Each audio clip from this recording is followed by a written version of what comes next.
细汉破病的记忆，作者苏彦哲，录音苏彦哲。伫这个清静的暗暝，我一直甲面桶做伴，吐甲全身无力。人一个衰，兄弟嘛会调话，心内底想，天哪会还袂光，足想要去互医生看卖咧。医生，赶紧救我！亲像过了一世纪，我终于互医生诊断我的症头，开药仔互我食。这时我敢若亲像伫地狱行入天堂的感觉。倒伫眠床顶，阿母一直问：有较好无？敢有想要啉茶？敢有想要食白糜，还是熟芳？俗语讲：10月怀胎，艰苦无人知。这时我感觉有阿母的关心真好。想到孤儿院的小朋友，我真正足满足、足幸福。俗语讲：细汉毋通无母，大汉毋通无母。想到阿母3更无眠，4更无困，无暝无日咧照顾我，心内感觉真正袂得过。应该甲阿母讲一声歹势。古早人讲：欠囝债，掠囝家。阿母敢有欠囝的债？若无，敢着为囝付出遮尔济？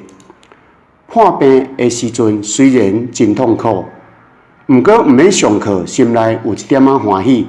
会记得有一摆，我连续发烧几若日，半暝拢会看到阿母坐伫我的身边，忧头甲面，杂足担忧的模样，目睭皮敢若亲像挂一支乌人的目镜。我互阿母烦恼拖磨，心内有讲袂出的艰苦。阿母日时爱做工，佮爱伫暗时照顾我，我的犹哥伫心内偷偷啊欢喜，感觉破病若亲像掠我的假期。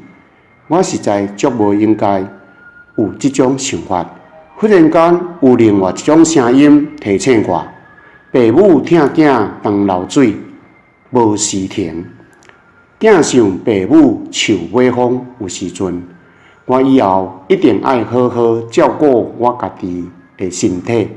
有健康的身体，就是互爸母上好的礼物。我记得有一摆，阿嬷写一粒苹果互我食，有讲一个伊想要食苹果的故事互我听。阿嬷讲伊细汉的时阵，厝内真善食。有一摆姨婆破病，阿祖就买一粒香搁甜的苹果互姨婆食。阿嬷非常欣赏破病的姨婆，所以伊就对厝内走到外口，担头双手合十，点点祈祷。天公伯啊，你互我破病好无？讲完，阿嬷喊我拢挡袂牢笑出来。即马想起来，除了感觉好笑，我感觉较重要的是知影珍惜、知足，才是一种幸福。古早人讲，求平安较好求添福寿。破病毋若浪费时间，耽误学业，更加消磨爸母的气力。破病连累厝内的人，嘛浪费医疗资源。做人的囝儿是说，爱好好保重身体，这是对爸母上大的回报。